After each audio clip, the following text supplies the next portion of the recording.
William Peter Blatty's extraordinary novel, The Exorcist, from which the equally stunning motion picture was created, represented an incident which actually occurred.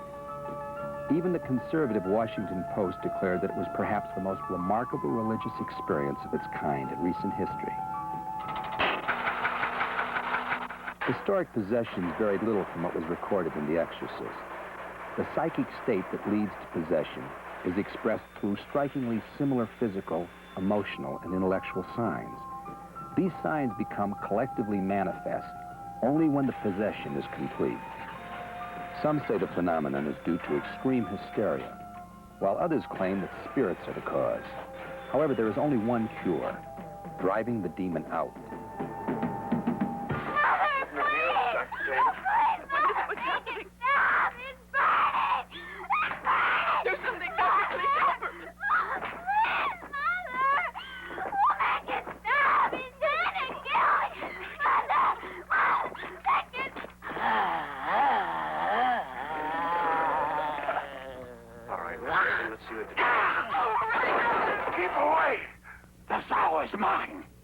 Speaking to the person inside of Reagan now. If you are there, you too are hypnotized. I must answer all my questions. Come forward.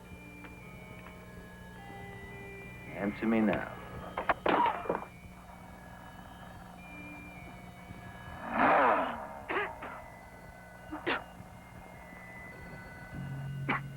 you the person inside of Reagan? Why, you?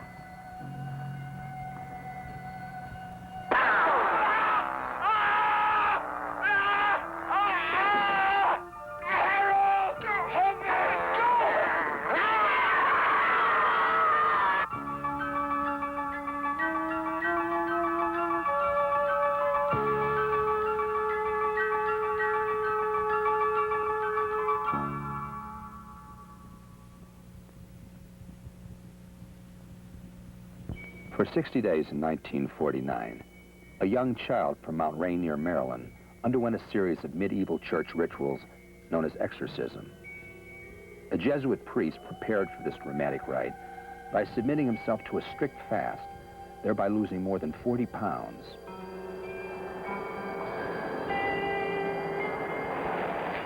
The unusual treatment was suggested as a last resort after the child had been examined by physicians at Georgetown University Hospital and determined to be an apparent victim of demonic possession. What was to follow would be one of the most terrifying and shocking experiences ever witnessed.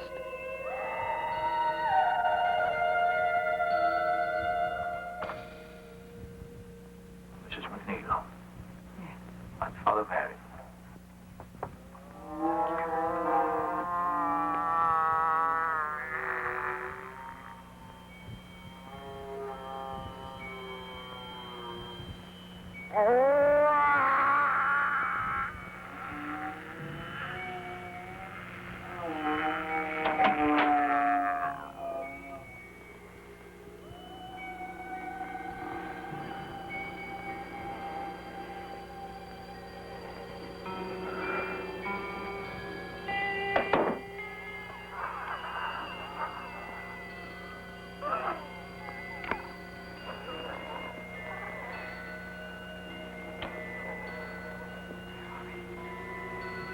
Attacking psychological thinking. Powerful. So don't listen. Remember that. Do not listen. It's the power. Holy water. It's the power of Christ. The power of Christ compels you. The power of Christ compels you. The power of Christ compels you. The power of Christ compels you. The power of Christ compels you. The power of Christ compels you.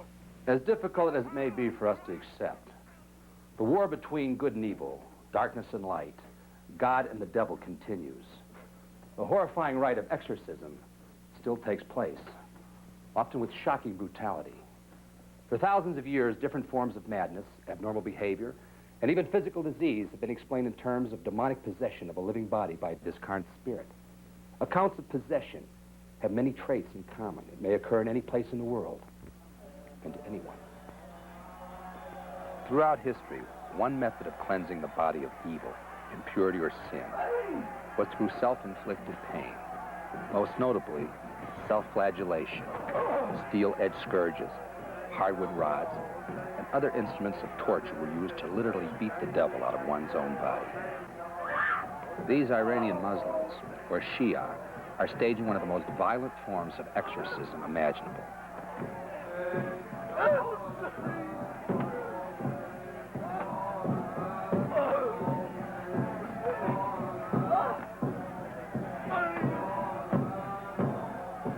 In an attempt to expel the enemy spirits residing within their own bodies, self-infliction of painful flagellation, pierced chest and head beatings, and the ghastly practice of skull bloodletting are performed.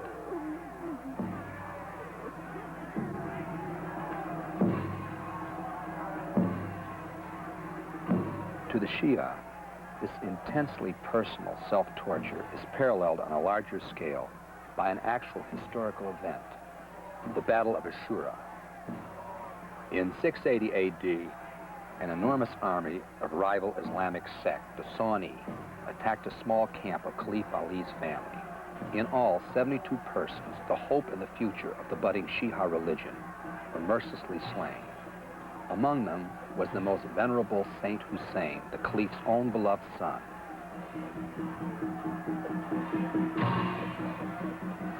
The Shia believe that only through suffering equal to that of the saints in the Battle of Ashura can the devil ultimately be defeated and everlasting peace brought to the human spirit.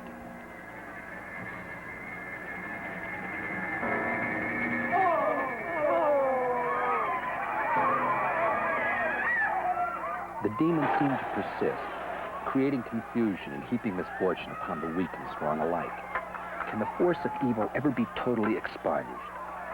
The actual nature of those nameless, pitiless entities history has labeled demons or the enemy belong to the mysteries neither science or technology has yet been able to adequately explain or understand.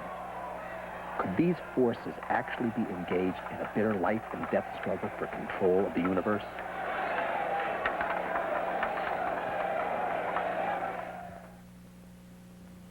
A phenomenon discovered primarily in the Philippines and Brazil. Psychic surgery will strike many as entirely alien to the elaborate healing practices of the West. However, the controversial nature of this highly successful technique must not stand in the way of the West's attempt to explore and understand this mysterious phenomenon. When the psychic surgeon is in possession of the healing energy, he feels his hands tremble with spiritual magnetism and electricity. Spiritual diseases, which include, according to psychic surgeons, cancer, asthma, arthritis, high blood pressure, insanity, and witchcraft, are believed to be the result of a dysfunction of individual cells.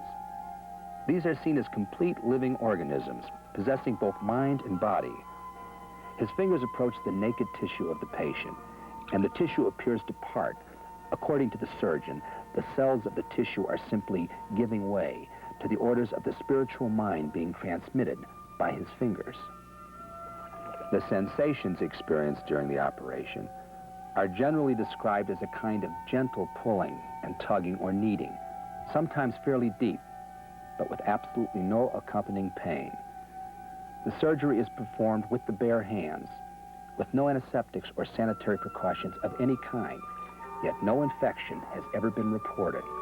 When the hands of the surgeon are removed from the opening, it closes by itself, with no scar, for no scalpel or other sharp object has been used to damage or break the tissue.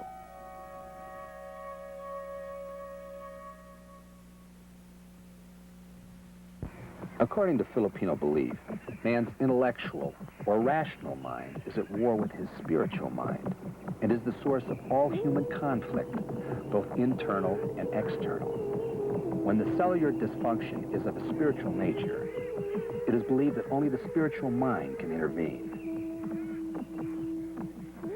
I am the surgical assistant to Alex Orbito, one of the most sought-after and highly respected faith healers in the Philippines.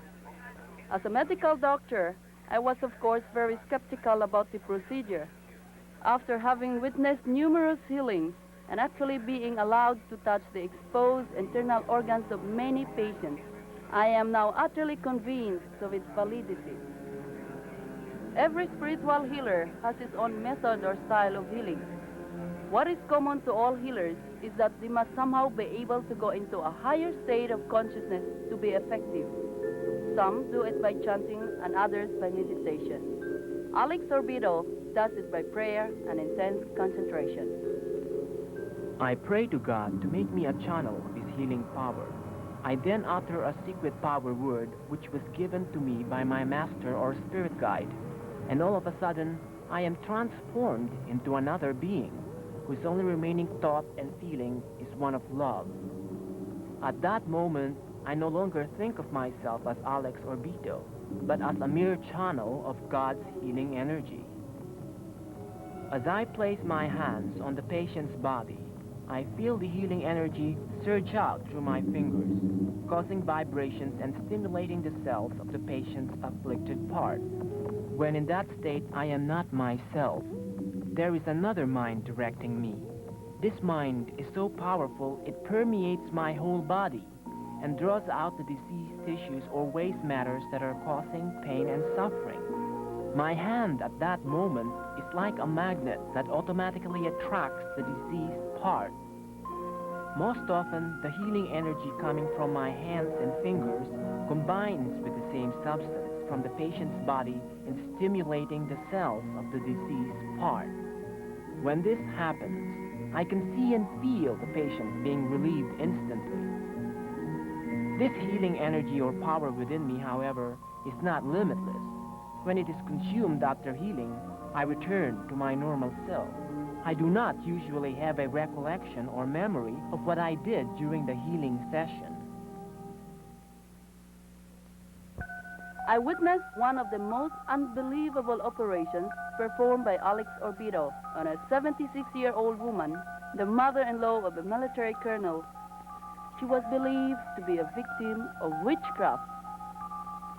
In order to diagnose the ailment, Alex placed bond paper on the forehead, covered it with a white cloth, and pressed his hands against it, asking the patient to hold her breath, just like in an actual X-ray procedure. The head of a woman without a face was clearly outlined on the paper. When I place my hands on the body of a person who is possessed by witchcraft, the electromagnetic current of the victim offers a resistance. A black band or shadow on the forehead becomes visible to me. I know that there is a fight going on between good and evil. If I'm not strong enough, I will not be able to penetrate the evil forces in order to cure the patient.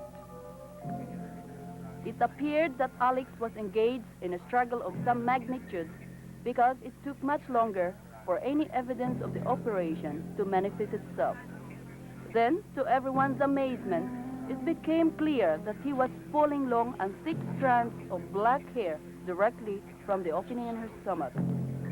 Alex had to pull hard, as if there was an invisible force pulling the hair back in again. He finally had to ask me to help him pull it out.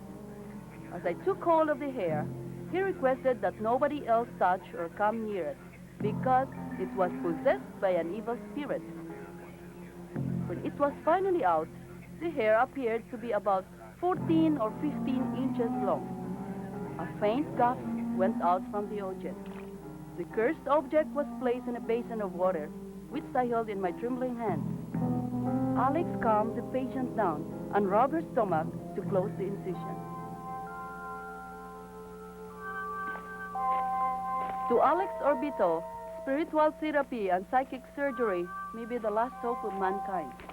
There are so many diseases that medical science cannot cure, like leukemia, psoriasis, asthma, cancer, and epilepsy.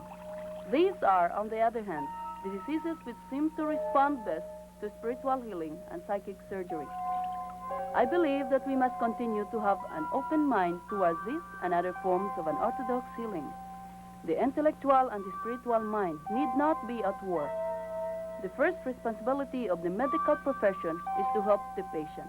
no matter what the method. The important thing is that the patient has been cured. Alex gave detailed instructions on how to destroy the witch's hair. It gave off an ungodly stench and had to be burned with gasoline twice. Even then, it continued to pulsate as if it had a life of its own. It pulsated for days, and the patient returned to observe the ghastly foreign object, hypnotized by the strange force which, for God knows how long, she had harbored within her. After witnessing for the first time the extraordinary events that took place that morning, I began to think how many other afflicted persons there are in hospitals at this moment whose sickness defies all diagnosis and who are actually victims of witchcraft. The pyramids. Thousands of years after their creation, they remain as one of the world's great awe-inspiring sights. These massive, magnificent structures are tangible remnants of a mysterious power beyond our rational comprehension. The secrets they have contained for centuries within their forbidding walls remain largely a mystery to this day. Recently, scientists from around the world gathered at Chifrin's Pyramid of Giza in Egypt, where they measured the bombardment of cosmic rays passing through a number of dense objects. They concluded that there is a force at work within the pyramid that defies the laws of science as we know them. I call this energy etheric energy. We've been successful in photographing it with high-speed infrared film. We can also measure it with an instrument which I've developed called an etheric energy detector. Etheric energy is very similar in nature to static electricity, but it is not static electricity.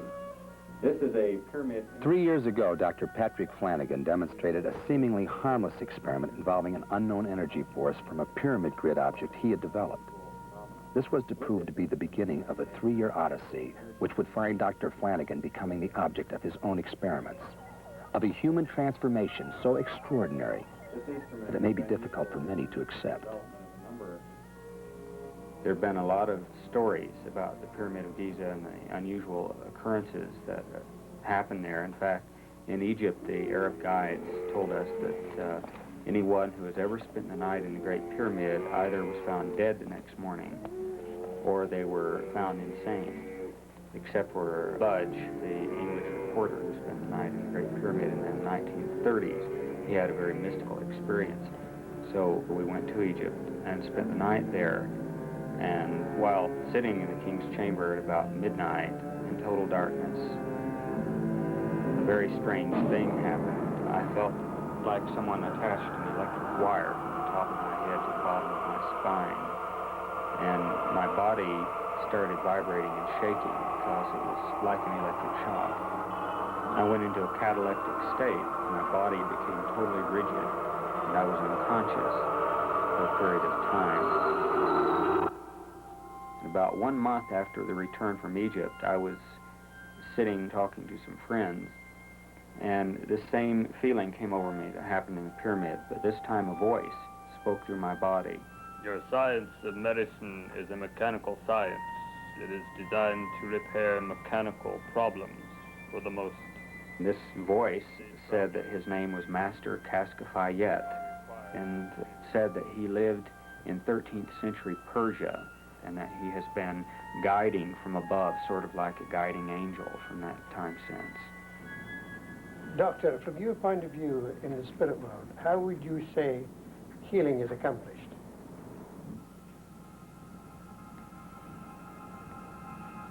All physical realities in this world are the result of energy matrices. Healing is accomplished by the altering of the energy structures surrounding the physical body. The physical body, in turn, follows the structure of the energy pattern.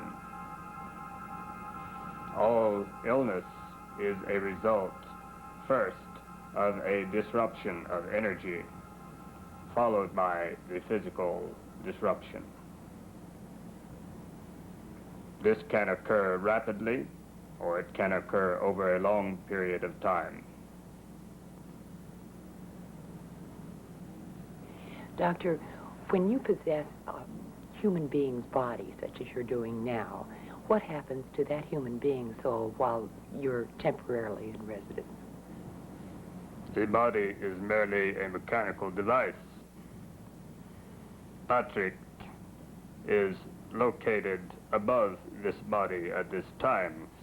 He is only temporarily displaced from the body. This same displacement occurs at night when he sleeps. This is nothing more than going to sleep for Patrick. And while he is asleep, I am making use of his body. Doctor, there's a mountain in Brazil that holds many secrets. Can you at this time tell me of it, or do you know of it? There are many locations on your planet in which depositories of ancient knowledge have been placed. In much the same way as in your time, you have placed time capsules of knowledge in cornerstones of buildings and bridges. This desire to preserve knowledge for the future is still present among mankind. In the past, there was a great civilization that planted depositories of knowledge in several locations. One of these locations is this mountain in Brazil of which you refer. From the medical doctor's viewpoint, what is the best approach to spiritual healing? Spiritual healing heals the energy matrix of the body and brings about a repair of these problems through energy. The ultimate healing is of the mind, as it is the mental condition and the thought which create the problem in the energy matrix to begin with, which ultimately ends in physical illness. One night, Pat Flanagan came by. I was sort of amazed to see him because I didn't know him that well, and he just dropped by, and I wondered what he came by for, and he didn't seem to know either. He just said, come in the other room, and I laid down on a table that I had, a treatment table, and he stiffened up and grabbed a hold of my leg where it had been damaged some 40 years ago, and pressed on the area that had been damaged. I was amazed that he knew about this. And after that, I've never had any more pain in that leg.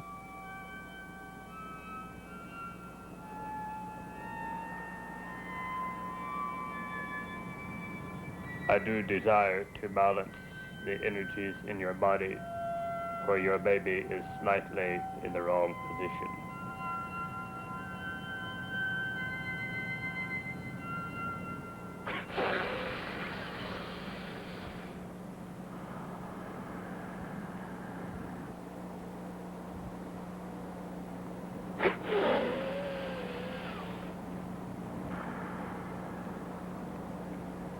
The thyroid requires stimulation.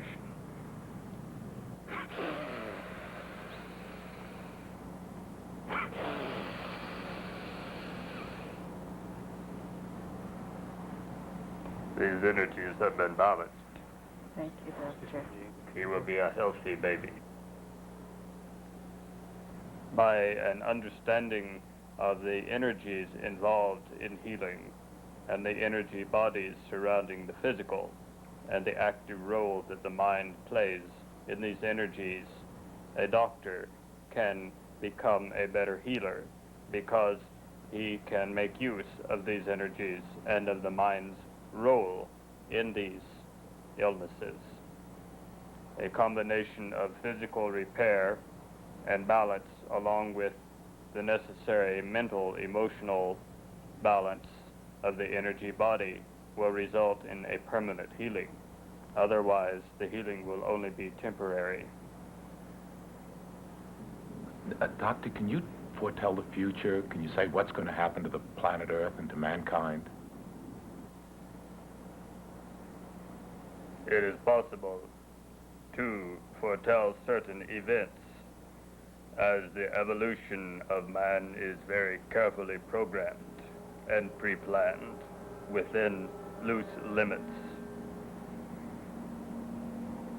Your planet will be experiencing in the near future some disasters, but these disasters must not be worrying, because these disasters are a cleansing of your planet.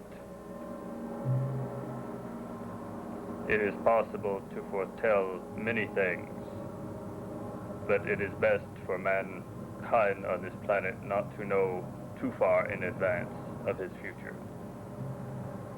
Peace be with you.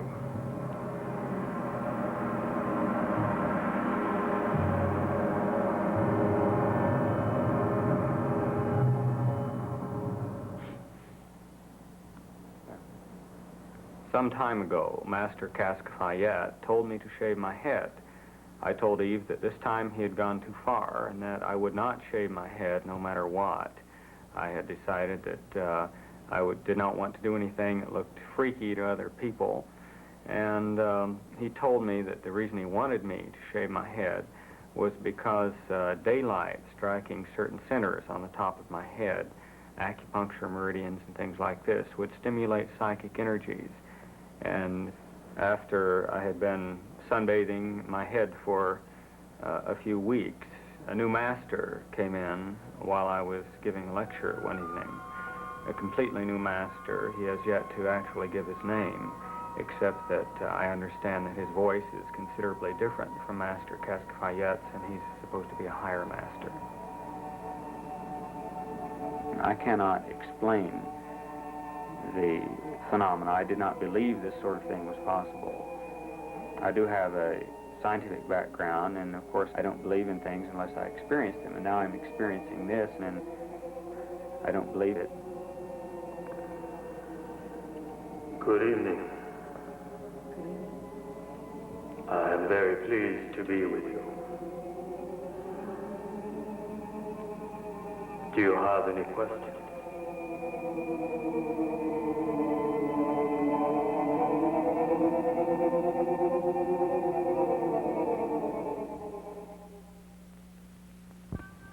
Edgar Casey, who died in 1944, was known as the Sleeping Prophet for performing miraculous feats while in trance-like states of possession, similar to those of Patrick Flanagan, decades before technology was to produce the laser. Casey asserted that the ancient civilization of Atlantis had utilized crystals as a power source. He specified the Bimini area of the Bahamas as the center of this phenomenal energy. In this section of the Atlantic between Florida, Bermuda, and the waters just past Puerto Rico lies the region we have come to refer to as the Bermuda or Devil's Triangle. With good reason. It is here that more than 100 planes and ships have literally vanished into thin air, most of them since 1945. Although more than 1,000 people have been lost, not a single body has ever been recovered. The only verifiable data available suggests that these crafts encountered unusual magnetic aberrations and an electrical drain just before they disappeared, as well as a tug of war with unknown forces. While exploring this area, Dr. Ray Brown, a physician and amateur diver, made what may be the most amazing discovery of all. We found heavy magnetometer readings. From these readings, we were able to determine ferrous metal underneath the water. We hoped to find cannon of Spanish galleon. As it turned out, all we found was sand. And we returned immediately to Miami, discouraged, but determined to come back with heavier equipment and find out what it was that made the large magnetic readings underwater. And after gassing up at Bimini and leaving for the diving area, we encountered a very severe storm, as violent as any hurricane can possibly be. And we spent a miserable night hanging onto a tiny island. The waves were coming in over our heads at times, and we used scuba gear to breathe. And in the morning, we found most of our gear scattered or lost.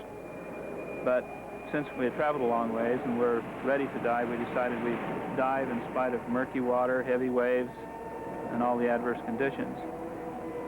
After getting out over the water, we found we could see from the surface the outline of buildings and structures. The divers were all excited, and I was the last one in the water, the slowest to get my gear on. And underwater, I discovered a fantastic thing. It was a pyramid. Above the sand, I could see 90 feet.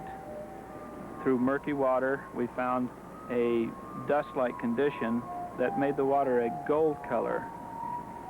As I swam around this structure, I found an opening, and upon examining my thoughts to find out it was real, touching it, I decided to enter the building, and inside, in a rectangular-shaped room, found a scene which is etched sharply in my mind.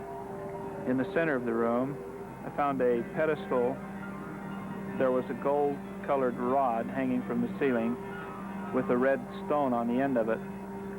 This gold rod attracted my attention, and I swam up to the top and tried to remove it. It wouldn't budge. Being a treasure diver, of course, I looked at the gold color and assumed that this would be gold. I scratched the surface of it to take filings back with me to support my story to the divers above, but I found out that my diving knife was not sharp enough. It was hardened stainless steel, but the blade was ruined when I scratched the surface. The walls of the room had beautiful symbols similar to inlaid gold, one being a large eagle-type bird. And in these symbols were fantastic colors. The only colors similar to this that I've observed have been in gold porcelain. And the room was just beautiful. I felt the past talking to me, as though the past was all of a sudden permeating my body. I could feel the present moment and past all merging into one inside me. I could feel the people that had lived in the past, the people that built the structure, and the people that had participated in the ceremonies in the chamber. I could feel their feelings and their thoughts, and it was as though I was part of that past, and they were part of me. And then I settled to the bottom again, and I observed the pedestal in the center of the floor and found that there were two metallic-like hands pointed upwards towards the ceiling. They were human size. I could see light glimmering on a crystal inside the hands. When I touched the crystal, it was loose, and this was the first loose thing that I could find in the room.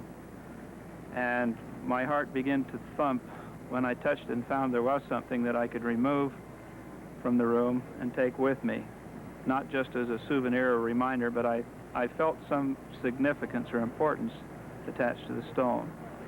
And the minute I removed the stone, I felt an ominous feeling, almost like a voice talking to me, warning me to leave the pyramid, to leave the area, and not to come back. I stuffed the crystal inside my diving suit, and upon reaching the surface, all of the divers, including myself, were silent. It was almost like we had a quiet sadness among us. And on the return flight home from Bimini, we all sat quietly, really not talking with one another and not sharing much of our experiences. Since that time, the other divers who were on the surface, all of them have died. The crystal has been tested, and electrical signals emanating from it have been measured by scientific instruments. People who approached the stone all felt a radiation from it. 3 people passed out. They said they had experienced a revelation. So far, no evil or harm has come to anybody around it, and it tends to be a good thing, as long as the thoughts around it are good.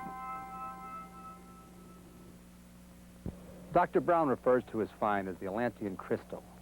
If scientific investigation continues to confirm the transmission of powerful forces by the crystal, the implications may be staggering. One theory concerning Atlantis attributes its downfall to the unchecked growth of a tremendously advanced technological society. Others propose that its demise was due to the collision of invisible energy fields. Investigators of the Bermuda Triangle mystery claim that alien intelligences may be concerned about our civilization for these very same reasons. Reports of unidentifiable flying objects, UFOs in the southern Florida Bahamas area, have and continue to be frequent and out of all proportion to sightings elsewhere. They've been seen under clear waters, in the sky, and traveling from the sky to the desert plains by numerous reliable observers. I'm a weekend prospector. I've always been looking for gold, but I've never found any. But anyway, I'm beating my head against it. And I always prospected in one place lately.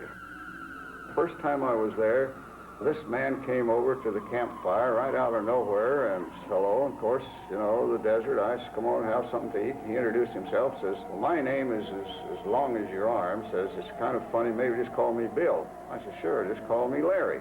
All right, so we had dinner, and I noticed he was sizing me up. And of course, I looked him over too, because we were a long ways from anywhere, but it seemed like he had a light or something shining from within. But I just dismissed it, thought maybe the heat had got me or something. And so we had dinner, and we prospected, he and I did, and I went back home, and next time, he was there again. And he kept giving me all kinds of lectures and talking to me while we were going around prospecting. So I wondered why he was giving me those lectures then, and because I had no very little formal education. But I would go down to the library and check him out, and he had some stuff there that was good, but it seemed like it was a long ways ahead of ours. So finally he says, Larry, just come over and have dinner with me now. Okay, so we went around the bend, and in a canyon in here was absolutely the most splendorous thing I have ever seen. Hollywood, or the Valentino moves, nothing ever came anywhere near it. The rugs were 6 inches deep, and if I'd have had that tent in Malibu, I would have really gone to town. And so we had dinner, and I went on back. And on the way back, he walked back to camp, and he says, Larry, says, how's your heart? Says, I'm going to surprise you next time you come over. I said, well, make it easy, will you? And so, okay. So the next time, a couple of weeks, I came out, and I pitched my tent, had dinner, and I woke up the next morning, and here was my car propped up on 2 big rocks, looking right straight up at the sky. And the darndest looking thing, it must have been 13 or 14 feet high, looked like the Wizard of Oz. And I stuck my head out the desert and saw that thing sitting there, and my car up on the rocks. It just scared the life out of me. I just took off like just as naked as a bird off across the desert.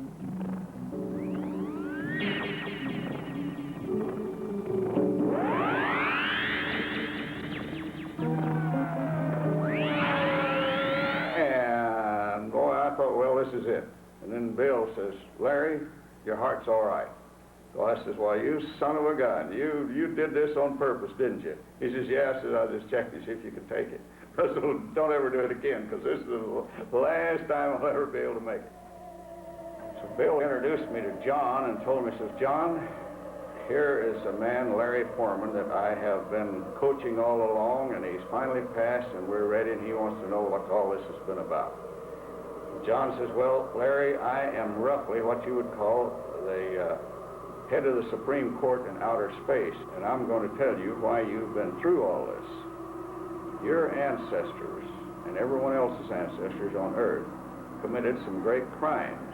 And actually, the Earth is nothing more than a penal colony. And you and your people now have served your time, and we're ready to take you off and take you back to where you came from.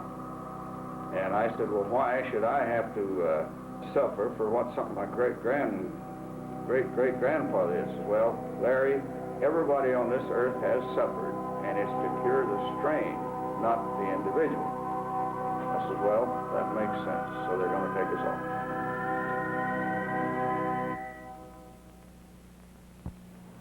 Some psychics give substantial credit for the development of their powers to forces beyond this planet. Could extraterrestrial communication of some sort be a possible explanation for experiences of possession and revelation? Chris Kennedy, a 16-year-old from Laguna Beach, and his 12-year-old friend David Shepard possess a unique gift, the ability to bend metal objects through the apparent use of mental powers alone. This incredible feat often causes the boys to be looked upon as if they themselves were creatures from another planet. My best friend thinks I'm a freak, and my girlfriend, she thinks I'm a freak too. And the teacher don't know about it yet. I think he's pretty neat. He's definitely normal, and he relates well to his other friends. He doesn't like school. However, he likes to skateboard, play baseball and football, and all the things that kids his age do. You just rub it, that's it, and it just bends. That is weird. I'd like to be able to do it myself.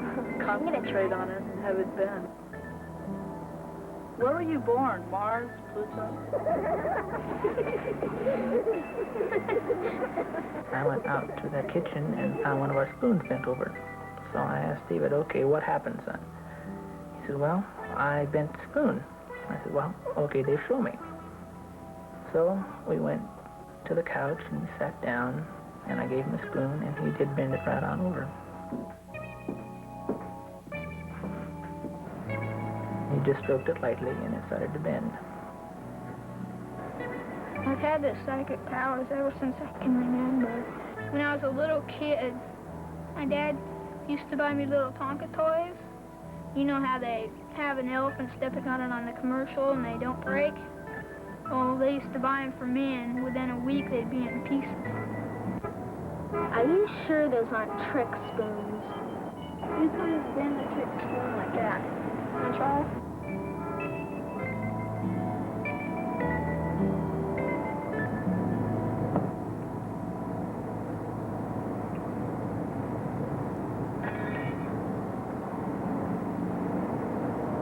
When you get older, do you plan to bend anything more significant instead of just a little spoon? Something more important? Yeah, maybe a flagpole or something like that. Do you know any of your friends or anybody that can do it like you? My friend Chris can do it.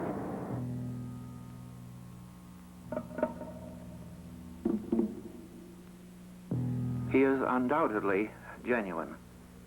Chris was at my home for several days with his father. And in the course of that time, he, well, I would say depleted our silverware and various cutlery quite a bit.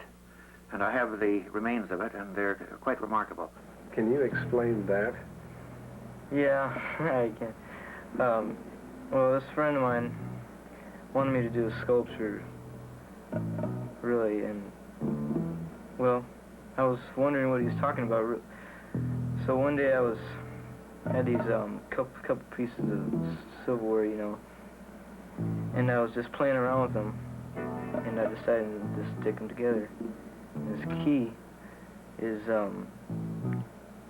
bent around one of the tines. I noticed you broke it right off. Yeah, I couldn't find the other half. You couldn't find the other end. It sure looks like a junkyard of silverware. It's a mess. This is happening mainly to children. I have witnessed this personally, and I think it's borne out by the newspaper articles and so on. Chris, you have there in your hands a broken watch. Would you try to see if you could mentally move the hands backwards?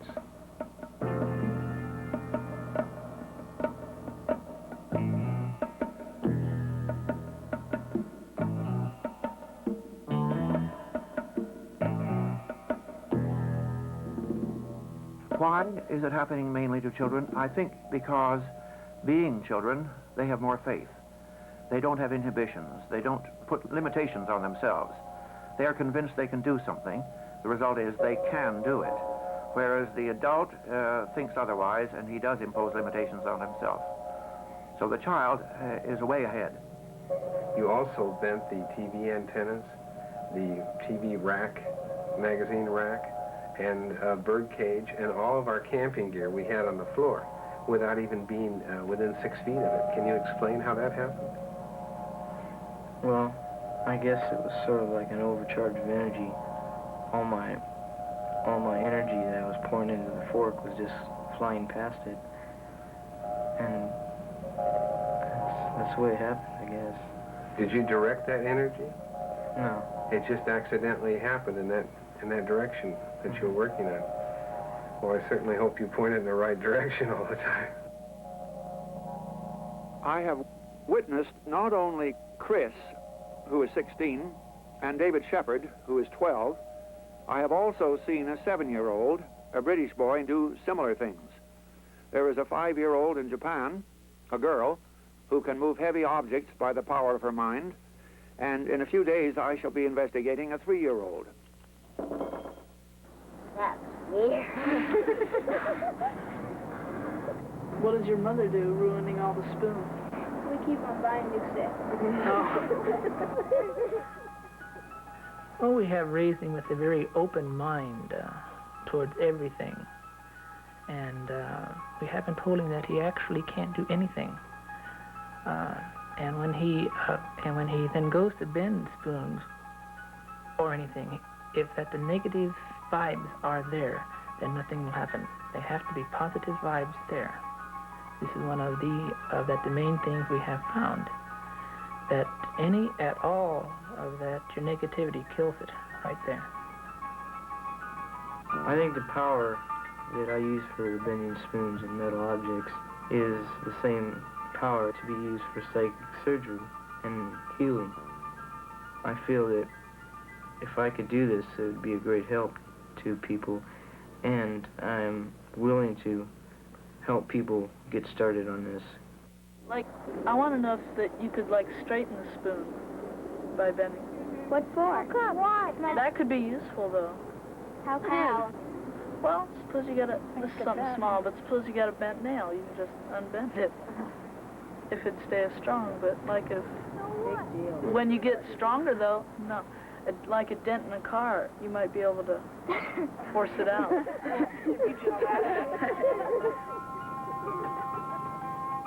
We really don't understand the energy that David has at this time, and we would certainly love to have it tested by some college or something so we could find out exactly what it is, and then find out what he can do with it for the betterment of everybody concerned. Throughout history, psychics, visionaries, mystics, and saints have told us that we possess the ability to accomplish whatever we can dream, and that only self-imposed limitations prohibit us from doing so. This understanding may be the first and most important step toward removing the veil which separates us from our full potential. Until then, man may continue to view those unknown and secret parts of himself as possession. However, what is inside of something can hardly be said to possess it. Perhaps what we consider spirits or strange forces are simply a part of us that we have yet to correctly understand. Whatever is manifesting within us is something we possess, rather than something that possesses us. This increased awareness may lead to a new age of self-discovery, and perhaps someday, deep within this world of the unknown, we may finally come face to face with the greatest mystery and phenomenon of all, ourselves.